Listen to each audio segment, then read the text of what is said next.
बादे तौहीद की मत वालों, शान रिसालत के परवानों, गौसे आज़म के चाहने वालों, औलियाए उम्मत के जानिसारों, हम गरीबों के गमगुसार, दोनों आलम के मालिकों मुख्तार, लंबे लंबे हाथों से भीख देने वाले आका, हम फकीरों के दाता जनाब अहमदी मुज्तबा मोहम्मद सल्लल्लाहु तआला अलैहि वसल्लम की बारगाह मकार में दुरूद व सलाम की डालियां निछावर करें।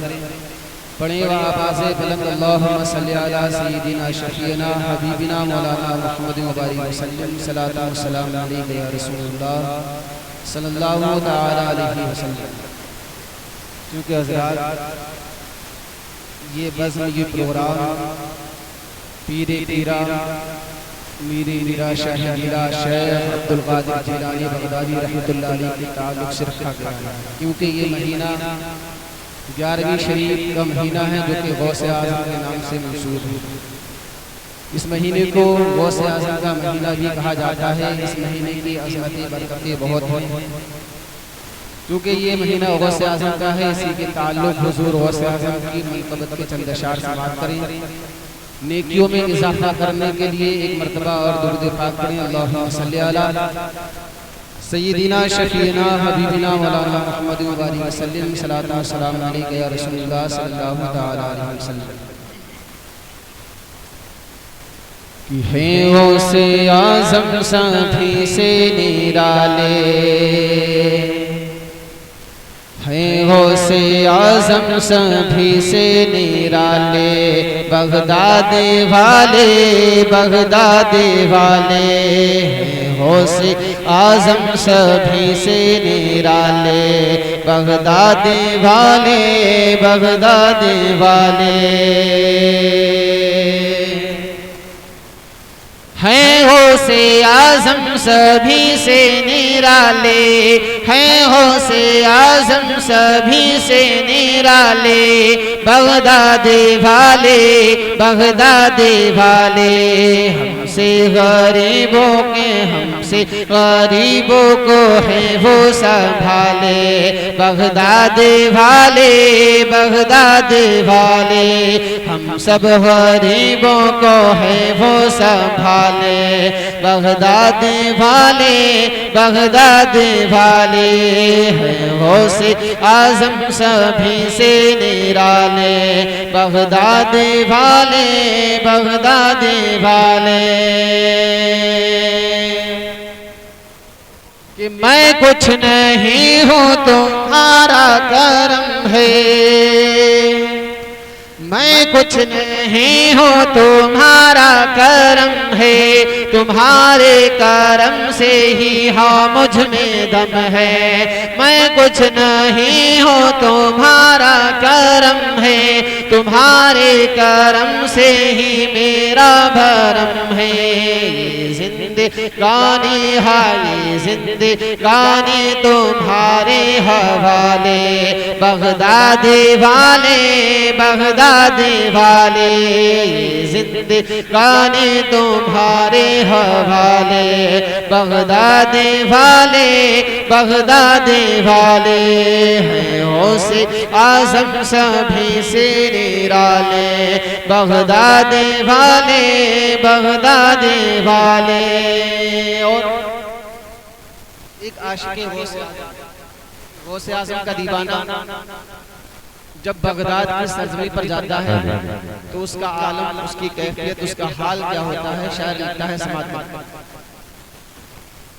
कि बगदाद जब तक ना आए चलेंगे, बगदाद जब तक ना आए चलेंगे, गिनते हैं गे जाए हम ना रोकेंगे, बगदाद जब तक ना आए चलेंगे, गिनते हैं गे जाए हम ना रोकेंगे, पढ़ते हैं बढ़ जाए पढ़ते हैं बढ़ जाए पाओ में छाले, बगदाद वाले बगदाद वाले, पढ़ते हैं बढ़ जाए पाओ में छाले, बगदाद वाले बगदाद वाले, हैं गौसे आज़म सभी से निराले, बगदाद वाले बगदाद वाले। और रास्ते में कोई ना आएगी मुश्किल, रास्ते में कोई ना आएगी मुश्किल, दावा है मिल जाएगी तुमको मंजिल। रास्ते में कोई ना आएगी मुश्किल, रास्ते में कोई ना आएगी मुश्किल, दावा है मिल जाएगी तुमको मंजिल। भाई मेरे, हाँ भाई मेरे, ये वजीफा बना ले, बगदाद वाले, बगदाद वाले। भाई मेरे ये वजीफा बना ले, बगदाद वाले, बगदाद वाले। और आखिरी हुजूर गौसे आज़म की 3 करामतें, 3 करामतें आपने 12 सुनी होंगी, कई मर्तबा सुनी होंगी। सुने कि ठोके से चाहे वो मोदे जिलाए, ठोके से चाहे वो मोदे जिलाए, या कब्रों में आशिकों को बचाए। ठोके से चाहे वो मोदे जिलाए, या कब्रों में आशिकों को बचाए। डूबी हुई चाहे कश्ती निकाले, बगदाद वाले, बगदाद वाले। डूबी हुई चाहे कश्ती निकाले, बगदाद वाले, बगदाद वाले। है गौसे आज़म सभी से निराले, बगदाद वाले, बगदाद वाले। दुरूद पाक अल्लाहुम्मा सल्ली अला सय्यिदना शफीना हबीबना मौलाना मुहम्मद व बारिक वसल्लम। सलातु व सलाम अलैका या रसूलल्लाह सल्लल्लाहु तआला अलैहि वसल्लम। ऑपरेटर साहब थोड़ी सी इसकी आवाज को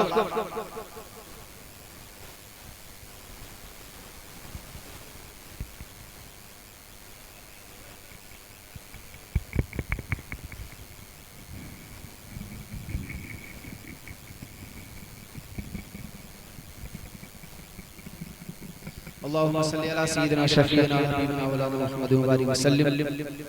सलातु व सलाम अलैका या रसूलल्लाह सल्लल्लाहु तआला अलैहि वसल्लम। अल्लाह रब्बुल इज्जत कुरान मजीद फुरकान हमीद में इरशाद फरमाता है, फज़कुरूनी अज़कुरुकुम, तुम मेरा जिक्र करो मैं तुम्हारा चर्चा। कुरान पाक में खुदा का फरमान है, फज़कुरूनी अज़कुरुकुम, तुम मेरा जिक्र करो मैं तुम्हारा चर्चा करूं, तुम्हारा। इस आयत करीमा में रब्बे कायनात ने किसी को खास ना फरमाया, मखसूस ना फरमाया, मुतलक्कन ना किया, बल्कि इलाहिया फरमाया तुम मेरा जिक्र करो मैं तुम्हारा चर्चा करूंगा। और जो रब्बे कायनात का जिक्र जमीन पर करता है, बंदों की जमात में करता है, रब्बे कायनात उसका जिक्र, उसका चर्चा फरिश्तों की जमात में, उसका जिक्र रब्बे कायनात फरिश्तों की जमात में करता है। आज हम और आप हुजूर गौसे आज़म का जिक्र करने आए हैं, गौसे आज़म का चर्चा करने आए हैं, गौसे आज़म का जिक्र समाअत करने आए हैं। यही वजह है कि गौसे आज़म ने रब्बे कायनात का जिक्र मैदान में किया, गौसे आज़म ने रब्बे कायनात का जिक्र बयाबान में किया, गौसे आज़म ने रब्बे कायनात का जिक्र जंगल में किया, गौसे आज़म ने रब्बे कायनात का जिक्र घर में किया। हर जगह गौसे आज़म ने रब्बे कायनात का जिक्र किया है। यही वजह है कि आज गौसे आज़म का चर्चा बरेली में हो रहा है, गौसे आज़म का चर्चा शाहजहांपुर में हो रहा है, गौसे आज़म का चर्चा रामपुर में हो रहा है, गौसे आज़म का चर्चा मुरादाबाद में हो रहा है, गौसे आज़म का चर्चा दिल्ली में हो रहा है, गौसे आज़म का चर्चा मशरिक़ व मग़रिब में हो रहा है, गौसे आज़म का चर्चा शुमाल व जुनूब में हो रहा है। हत्ता के सारी कायनात में आज गौसे आज़म का चर्चा हो रहा है। और गौसे आज़म का चर्चा सिर्फ कायनात में ही नहीं, सिर्फ जमीन पे ही नहीं, बल्कि गौसे आज़म का चर्चा आसमान में रब्बे कायनात फरिश्तों की जमात में कर रहा है। यही वजह है कि बरेली से हमारा इमाम पुकार उठता है कि फर्श पे ताजा छेड़छाड़, अर्श पे तोहफा धूमधाम, कान जिधर लगाइए तेरी ही लगाइए, तेरी ही दास्तान है। यही वजह है कि आज दुनिया के कोने कोने में गौसे आजम का जिक्र हो रहा है, गौसे आजम का चर्चा हो रहा है। आइए बताएं गौसे आजम की शान क्या है, गौसे आजम का मकाम क्या है, गौसे आजम की करामत क्या है, गौसे आजम की विलायत क्या है, किसे कहते हैं गौसे आजम। रब्बे कायनात ने इस खाकदाने आलम पर कमोबेश 1,24,000 या 2,24,000 अंबिया किराम को इस खाकदाने आलम पर रब्बे कायनात ने भेजा। जब रब्बे कायनात ने इस खाकदाने आलम पर अपने महबूब दाने हुयूब अहमद मुजतबा मोहम्मद मुस्तफा सल्लल्लाहु तआला अलैहि वसल्लम को भेजा, उसके बाद में रब्बे कायनात ने नबूवत का दरवाजा बंद कर दिया। अब कोई दुनिया में नबी नहीं आएगा, अब कोई दुनिया में रसूल नहीं आएगा। अब दुनिया में आएगा कौन? लोगों की हिदायत कौन करेगा, लोगों की रहनुमाई कौन करेगा, लोगों को रास्ता कौन बताएगा। रब्बे कायनात ने लोगों की हिदायत के लिए, लोगों की रहनुमाई के लिए, लोगों को रास्ता बताने के लिए रब्बे कायनात ने अपने दोस्तों को भेजा है, अपने वलियों को भेजा है। और ये विलायत का सिलसिला, ये दोस्ती का सिलसिला, ये विलायत का सिलसिला खत्म नहीं होने वाला है। वली आएंगे, चले जाएंगे, फिर आएंगे, फिर चले जाएंगे, लेकिन शान देखो बगदाद वाले पीराने पीर की। सब वली आए और चले गए, आएंगे और चले जाएंगे, लेकिन हमारा गौस जब भी आया था, जब दुनिया फानी में मौजूद ना था। अरे हमारे गौस की शान ये है कि आप जब भी वलियों के इमाम थे, जब भी वलियों के सरदार थे, जब आप पैदा ना हुए थे, तब भी गौसे आजम वलियों के इमाम, वलियों के सरदार थे। और कयामत तक गौसे आजम वलियों के इमाम, वलियों के सरदार रहेंगे। इंसान है अभी तक पैदा ना हुआ, उसका चर्चा है, उसकी धूम मची हुई है। एक इंसान पैदा ना हुआ है, वलियों का इमाम कैसे हो सकता है, वलियों का सरदार कैसे बन सकता है। आइए बताता हूँ, प्यारे आका सल्लल्लाहु तआला अलैहि वसल्लम जब मेराज को तशरीफ ले जा रहे थे, जब आका मेराज को जा रहे थे, आपकी बारगाह में बुराक लाई गई। आप बुराक पर सवार होने वाले थे, बुराक ऊंची थी, उस मकाम पर बुराक ऊंची थी, उस मकाम पर प्यारे आका सल्लल्लाहु तआला अलैहि वसल्लम की बारगाह में एक नौजवान की रूह आती है। उसने अपने कांधे को झुकाया, आका ने कांधे पर कदम मुबारक को रखा, बुराक पर सवार हो गए। रब्बे कायनात की बारगाह में पहुंचते हैं, अर्ज करते हैं रब्बे कायनात जहां पर फरिश्तों के सरदार जिब्रील अमीन ने साथ देने से इनकार कर दिया हो, जहां पर फरिश्तों ने मना कर दिया हो कि आका इससे आगे हम नहीं जा सकते, ऐ रब्बे कायनात वहां पर मैंने एक नौजवान को देखा है जिसके कांधे पर पैर रखकर मैं बुराक पर सवार हो गया। आका खूब जानते हैं, लेकिन आका फरमाते रब्बे कायनात वो कौन नौजवान था जिसके कांधे पर हमने अपना कदम मुबारक रखा है। रब्बे कायनात इरशाद फरमाता है, ऐ महबूब तुम्हें पता नहीं वो कौन है, तुम नहीं जानते वो कौन है। अरे वो तुम्हारी औलादों की औलादों में से है, उसका नाम हमने अब्दुल कादिर रखा है। जैसे मैंने तुम्हें तमाम नबियों में अफजल आला बनाया है, वैसे ही गौसे आजम को तमाम वलियों में अफजल आला, वैसे ही गौसे आजम को तमाम वलियों में अफजल आला बनाया है। आका इरशाद फरमाते हैं, ऐ गौसे आजम आज मैंने अपना कदम तेरे कांधे पर रखा है, और कल कयामत तक जितने भी वली आएंगे उन तमाम वलियों के कांधे पर अब्दुल कादिर तेरा फरमाते हैं, कदमी हाज़िही अला रक़बती कुल्ली वलील्लाह, मेरा कदम तमाम औलिया इकराम की गर्दनों पर। फरमाते हैं मेरा कदम, कौन फरमाते हैं? हुजूर गौसे आज़म इरशाद फरमाते हैं कि मेरा कदम तमाम औलिया इकराम की गर्दनों पर है। यही वजह है जब आपने ये कौल फरमाया तो हिंद के राजा हमारे ख्वाजा मोइनुद्दीन चिश्ती संजरी अजमेरी इरशाद फरमाते हैं गौसे आज़म हाँ आपका कदम हमारी गर्दन पर है, हमारे सर पर है।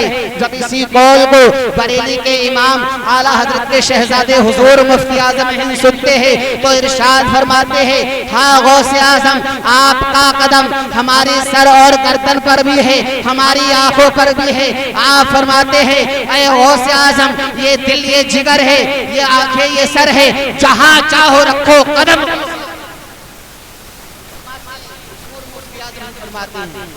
ये दिल ये जिगर है, ये आंखें ये सर है, जहां चाहो रखो कदम। गौसे आजम की शान वो शान है जिस तरीके हमारे आका को तमाम नबियों में अफजल आला वाला, उसी तरीके से हुजूर गौसे आज़म को तमाम औलिया इकराम में अफजल आला वाला। आप लोगों का यहाँ आने का मकसद क्या है? यहाँ आने का मकसद हमारा यही है कि हम जब गौसे आज़म की मिलाद में महफिल में जाएंगे, गौसे आज़म की करामतें सुनेंगे, कुछ इल्म हासिल होगा और महफिल में बैठेंगे, नेकियां मिलेंगी। और गौसे आज़म के जिक्र में आएंगे, दादा मियां की बारगाह में आएंगे तो हमारी परेशानियां, यही तो वजह है। या फिर आने का मकसद बिरयानी खाना नहीं ना, आने का मकसद हमारा सिर्फ और सिर्फ यही है कि गौसे आज़म की महफिल में आएंगे, नेकियों में इजाफा होगा, हमारी परेशानियां दूर होगी।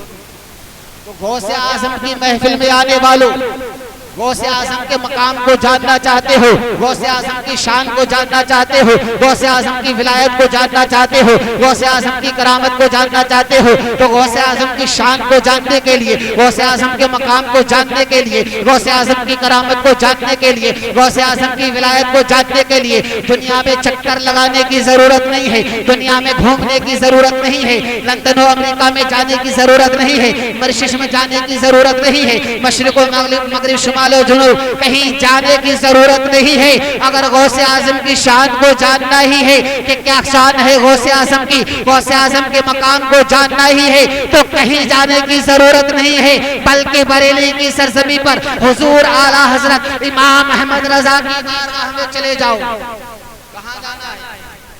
आला हजरत की बारगाह में जाओ और आला हजरत की बारगाह में जाने के बाद में हाथों को बांध लो और अरीजा पेश कर दो। अरीजा पेश करो, से जानते पता है,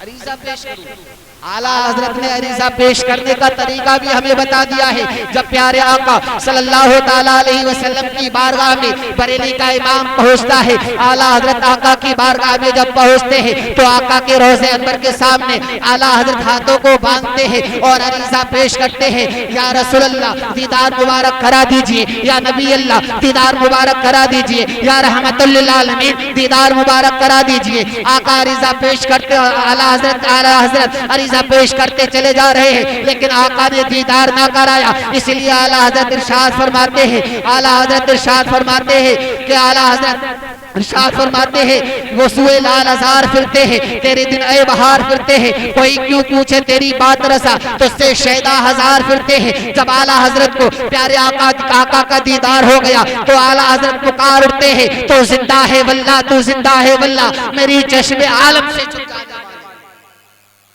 तू जिंदा है वल्लाह, तू जिंदा है वल्लाह, मेरी चश्मे आलम से छुटकाने वाले। आला हजरत ने अरीजा पेश करने का तरीका बता दिया। आला हजरत की बारगाह में पहुंचो, अब यही अरीजा पेश कर दो, हाथों को बांधो और आला हजरत की बारगाह में अर्ज करो, ऐ आला हजरत गौसे आज़म की शान क्या है बता दीजिए, गौसे आज़म का मकाम क्या है बता दीजिए, गौसे आज़म की बुलंदी क्या है बता दीजिए, गौसे आज़म का मर्तबा क्या है बता दीजिए। तो आला हजरत की बारगाह से तुम्हें यही जवाब मिलेगा कि गौसे आज़म की शान को जानना है, गौसे आज़म के मकाम को जानना है, तो कुछ जानने की जरूरत नहीं है, बल्कि इस शेर पर अमल कर लो कि सर भला क्या कोई जाने के है कैसा तेरा, औलिया मलते हैं आंखें हैं वो है तलवा तेरा, और तेरी सरकार में लाता है रजा उसको शफी, जो मेरा गौस है और लाडला बेटा। कुछ जानने की जरूरत नहीं, इस शेर को समझ लो कि सर भला क्या कोई जाने के है कैसा तेरा, ये हकीकत है। सर तो बहुत दूर की बात है कि सर कैसे इंसान जाने कि गौसे आज़म का सर क्या है, कि सर भला क्या कोई जाने के है कैसा तेरा, औलिया मलते हैं आंखें वो है तलवा तेरा, और तेरी सरकार में लाता है रजा उसको शफी, जो मेरा होश है और लाडला बेटा। गौसे आज़म एक मरतबा मजलिस में बात फरमा रहे थे, तकरीर फरमा रहे थे, महफिल में जिक्र हो रहा था मेराज का जिक्र था, बयान फरमा रहे थे हुजूर गौसे आज़म, आका का जिक्र फरमा रहे हैं मेराज शरीफ का। हुजूर गौसे आज़म इरशाद फरमाते हैं, जब आका मेराज को गए तो जंजीर हिलती रही, बिस्तर भी गर्म रही। आला फरमाते जंजीर बोलती रही दर बोलता रहा, लौटे तो उम्मे हानी का घर बोलता रहा। तो जंजीर भी हिल रही थी, बिस्तर भी गर्म था। यहूदी उसी महफिल में था, उसी मजलिस में था। वो खड़ा हो जाता है, कहता है ये पीर, ये कैसे मुमकिन है, ये कैसे हो सकता है? जब आका मेराज को गए तो जंजीर भी हिलती रही, आका मेराज को गए बिस्तर भी गर्म था। ये कैसे मुमकिन है? जब आका मेराज से वापस आ रहे थे, आका को रब्बे कायनात ने आका की उम्मत के लिए 50 वक्त की नमाज दी थी, 50 वक्त की नमाज दी थी। जब वापस आए मूसा कलीमुल्लाह मिले, उन्होंने फरमाया हुजूर आपकी उम्मत ये नमाजें अदा नहीं कर पाएगी, आप वापस जाइए। आका वापस गए, 5 कम करा कर लाए 45 बच्ची। फिर आपने फरमाया, फिर गए कम करा कर लाए 40 बच्ची। फिर आपने फरमाया कम करा कर लाए 35 बच्ची। आपने फरमाया कम करा कर लाए 30 बच्ची। आपने फरमाया कम करा कर लाए 25 बच्ची। आपने फरमाया कम करा कर लाए 20 बच्ची। आपने फरमाया कम करा कर लाए 15 बच्ची। आपने फरमाया फिर कम करा कर लाए फिर 10 बच्ची। फिर आपने फरमाया, फिर आपने कम करा कर लाए फिर 5 वक्त की नमाज। यहूदी कहता है कि इतनी मर्तबा आका ने चक्कर लगाए, 50 वक्त की नमाज लेकर आ रहे थे, 5 वक्त की लेकर आए। इतनी मर्तबा चक्कर लगाए और आप बोलते हैं आका जब मेराज से वापस आए तो जंजीर हिल रही थी, बिस्तर गर्म था। ये कैसे मुमकिन था? वो यहूदी महफिल से उठा घर चला गया, रास्ते से उसने मछली ली, जिंदा मछली ली पकाने के लिए। घर पर पहुंचता है, अपनी बीवी से कहता है, अपनी जोजा से कहता है लो ये मछली बना लो, मैं नहाकर आ रहा हूँ, मैं दरिया में नहाने जा रहा हूँ, मैं जब नहाकर आऊँ तो मछली को तैयार कर देना, खाने को पका देना। वो यहूदी जब समंदर में जाता है, समंदर में नहाने के लिए जैसे ही अंदर पहुंचता है, जैसे ही वो गोता लगाता है, गोता सन होता है, गोता लगाने के बाद में वो यहूदी जैसे ही पानी से बाहर आता है, वो यहूदी क्या देखता है? जब उसने गोता लगाया था तो इंसान था, मर्द था, आदमी था। जैसे ही गोता लगाने के बाद बाहर निकलता है, अब वो कोई आदमी ना रहा बल्कि एक औरत बन गई है, हसीनो जमील लड़की बन गई है, खूबसूरत लड़की हो गई है। जब अंदर गया था पानी के तो आदमी था, पानी से बाहर निकलता है औरत है। अब वो हैरान है, परेशान है, करे तो क्या करे, बिल्कुल बरहाना है, कपड़े भी नहीं है। वो पानी में इंतजार करती रही हसीनो जमील लड़की। उधर से एक बादशाह का गुजर होता है, उस बादशाह ने देखा कि एक हसीनो जमील लड़की है, पानी में खड़ी है, बरहाना खड़ी है। उस बादशाह ने उस लड़की को कपड़े दिए, कपड़े पहनाने के बाद बादशाह अपने घर ले आया। लाने के बाद में उस बादशाह ने उस लड़की से शादी कर ली। शादी करने के बाद में उस लड़की से एक बच्चा पैदा होता है, 2 बच्चे पैदा होते हैं, 3 बच्चा पैदा होते हैं, 4 बच्चा पैदा होते हैं, 5 बच्चा पैदा होते हैं, 6 बच्चे पैदा होते हैं, यहाँ तक के उस हसीनो जमील लड़की से 7 बच्चे पैदा होते हैं। जब 7 बच्चे पैदा होने के बाद में कुछ अरसे के बाद में वो हसीनो जमील लड़की अपनी सहेलियों के साथ में उसी दरिया में दोबारा नहाने के लिए पहुंचती है। जैसे ही गोतासन होती है तो लड़की थी, और जब बाहर निकलती है तो वही इंसान था जो यहूदी था, वही आदमी था, वही मर्द था। वो हैरत अंगेज में पड़ गया, ये क्या मामला था, मेरी शादी भी हो गई, मुझसे 7 औलादे भी पैदा हो गई। वो इंसान पानी से निकलता है, अपने घर पहुंचता है तो क्या देखता है कि उसकी जोजा मसाला पीस रही है, मछली तड़प रही है। वो गुस्से में आ जाता है, आने के बाद में कहता है अभी तक तुमने मछली ना बनाई, तुम क्या कर रही हो? उसकी बीवी कहती है अरे मेरे शोहरे नामदार, तुम्हें पता नहीं है, तुम अभी गए और फौरन चले आए, इतनी देर में मछली कैसे बन जाती? उसने कहा ये कुछ नहीं है बल्कि गौसे आज़म की शान है, चलो गौसे आज़म की बारगाह में चलते हैं। अपनी बीवी के हाथ को पकड़ा, हुजूर गौसे आज़म की बारगाह में पहुंचता है। हुजूर गौसे आज़म वही बयान फरमा रहे थे, आका जब मेराज को गए थे तो जंजीर भी हिल रही थी, बिस्तर भी गर्म था। लिहाजा वो इंसान आने के बाद कहता है हुजूर हाँ हाँ हमने मान लिया, जब आका मेराज से वापस आए तो जंजीर भी हिल रही थी, बिस्तर भी गर्म था। अरे जब मेरे साथ ये हो सकता है कि 7 औलादे पैदा हो जाए, मेरी बीवी अभी मसाला ही पीस रही है, मैंने माना कि आका जब वापस आए तो जंजीर हिलती रही। अरे वो तो नबी की बात है, जब बगदाद के गौस का ये आलम है तो मदीने के ताजदार का आलम क्या होगा? जब उनके गदा भर देते हैं शाहाने ज़माना की झोली, मोहताज का जब ये आलम है मुख्तार। कहने लगा हाँ मैंने माना, मैं ईमान लाता हूँ आप पर, आपके रसूल पर ईमान लाता हूँ, आपके खुदा पर ईमान लाता हूँ। अरे जब बगदाद के पीर का ये आलम है तो नबियों के इमाम का आलम क्या होगा? जब बगदाद का पीर ऐसे कर सकता है तो नबियों के इमाम की शान तो बहुत बुलंदों वाला है। अरे नबियों का इमाम तो बहुत ही बुलंदों वाला है, उसका कोई मकाम नहीं है। ये शान हुजूर गौसे आज़म पीरे पीरा मेरे मीरा शेख अब्दुल कादिर जिलानी बगदादी रहमतुल्लाह अलैह की। सिर्फ इतना ही नहीं, अगर हुजूर गौसे आज़म की शान को ये बयान करना चाहे तो जिंदगी गुजर सकती है, लेकिन शान गौसे आज़म बयान नहीं हो सकती। ना कोई बयान कर सकता है, ना कोई समाअत कर सकता है। वो शान गौसे आज़म की, वो मकाम गौसे आज़म का है। हुजूर गौसे आज़म रज़ियल्लाहु ताला अन्हु इरशाद फरमाते हैं कि मैं कायनात को इस तरीके से देखता हूँ जैसे हथेली पर राई का दाना। फरमाते हैं कि कायनात को ऐसे देखता हूँ जैसे हथेली पर राई का दाना। और आप इरशाद फरमाते हैं, सिर्फ आप फरमाते हैं कि अगर मेरा मुरीद, मेरा चाहने वाला, मुझे मानने वाला अगर दुनिया के किसी कोने में मुझे मदद के लिए पुकारे, किसी कोने में मदद के लिए पुकारे तो फौरन उसकी मदद करता हूँ। आप फरमाते फौरन उसकी मदद करता हूँ। यही पीराने पीर रोशन ज़मीर शेख अब्दुल कादिर जिलानी बगदादी रज़ियल्लाहु ताला अन्हु है।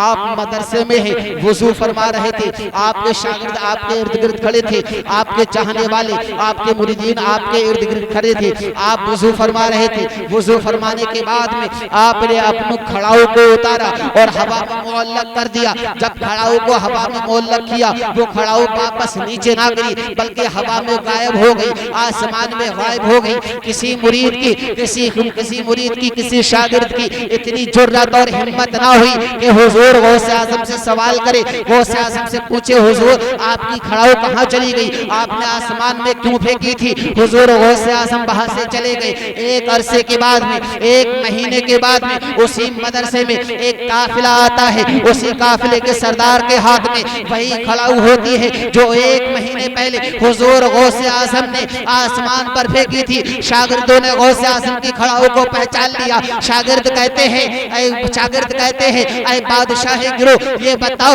ये खड़ाऊ तुम्हारे पास कैसे पहुंची है, तुम्हें ये खड़ाऊ कैसे मिली है। बादशाह गिरोह कहता है, गिरोह का बादशाह कहता है एक महीने पहले मेरे काफिले का गुजर एक जंगल के दरमियान से हुआ था। और जंगल के दरमियान में एक डाकुओं का काफिला रहता था, एक डाकुओं का झुंड रहता था, जिसने मेरे काफिले पर हमला कर दिया है, मेरे काफिले को लूटने लगा है। तो मैंने दिल से गौसे आज़म को पुकारा, इरशाद फरमाया या गौसे आज़म, या अब्दुल कादिर मेरी मदद फरमाइए, या गौसे आज़म मेरी मदद फरमाइए। तो मैं क्या देखता हूँ कि एक हवा में खड़ाऊ मुअल्लक होकर आ रही है। वो खड़ाऊ तमाम डाकुओं के सरों पर पड़ती है, डाकू वहीं के वहीं बेहोश हो जाते हैं। तो हमने समझ लिया, हमने जान लिया ये खड़ाऊ किसी और की नहीं हो सकती बल्कि मेरे पीर गौसे आज़म की। तो बादशाह गिरोह कहता है कि हमने उस खड़ाऊ को सवाल कर रखा है ताकि हुजूर गौसे आज़म की बारगाह में पेश करें। गौसे आज़म पीराने पीर रोशन ज़मीर की बारगाह में उस खड़ाऊ को पेश कर दूं। ईशान हुजूर गौसे आज़म रज़ियल्लाहु ताला अन्हु की है। आप फरमाते हैं कि मैं दुनिया को ऐसे देखता हूँ जैसे हथेली पर राई का दाना। और गुलामाने गौसे आज़म के लिए, गौसे आज़म के चाहने वालों के लिए एक खुशखबरी है। जो गौसे आज़म के मुरीद हैं, गौसे आज़म के चाहने वाले हैं। अच्छा मुरीद किसके हैं आप? किसके मुरीद हैं?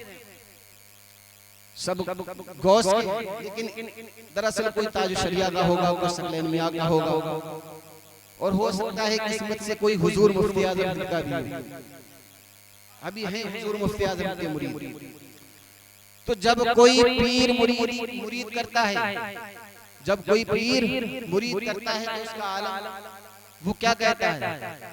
जब कोई पीर मुरीद करता है वो क्या कहता है? कहता है कि कहो आज के बाद नमाजों को तर्क नहीं करेंगे। कहता है कहो आज के बाद रोजा नहीं छोड़ेंगे।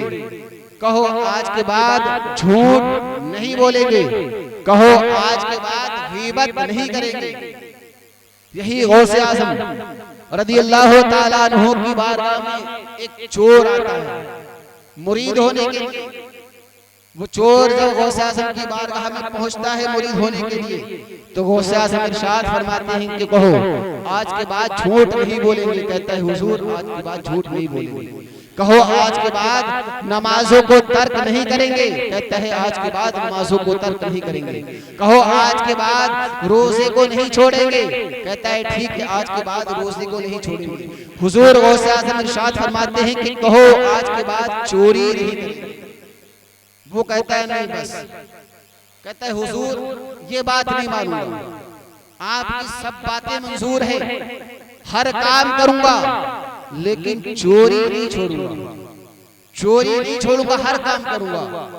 तो आप फरमाते तो ऐसे मुरीद नहीं हो सकते। वो कहता है नहीं हर अमल हर बात पर अमल करूंगा लेकिन चोरी नहीं छोड़ूंगा, यही मेरा कारोबार है, यही मेरा काम है। आप कुछ भी करवा ले बस मेरी एक शर्त है कि मैं चोरी नहीं छोड़ूंगा। तो हुजूर गौसे आज़म इरशाद फरमाते हैं ठीक है चोरी मत छोड़ना लेकिन मेरी भी एक शर्त है, उस शर्त को मान ले, चोरी मत छोड़। वो कहता है बताइए। तो हुजूर गौसे आज़म इरशाद फरमाते हैं जब नमाज का वक्त होगा तो तुझे पांचों वक्त की नमाजों के लिए अजान देना होगा, चाहे तू कहीं भी हो, पांचों वक्त की नमाज के लिए अजान देना होगी। तो कहता है इतनी सी बात, ठीक है मान ली, अजान दे देंगे। वो चोर मुरीद होने के बाद में अपने घर पहुंचता है। 2-4 दिन गुजर गए। उसकी औरत ने कहा, उसकी बीवी ने कहा कि तुम घर में ही लेटे पड़े हो, घर में खाने के लिए कुछ नहीं, जाओ कुछ करके लाओ, कुछ कमा कर लाओ। वो कहता है ठीक है काफी दिन गुजर गए अभी तक कुछ हाथ नहीं आया, चलो आज रात देखते हैं। जब रात का तीसरा पहर आता है वो इंसान अपने घर से निकलता है। निकलने के बाद एक शानदार आलीशान महल में घुस जाता है चोरी के इरादे से।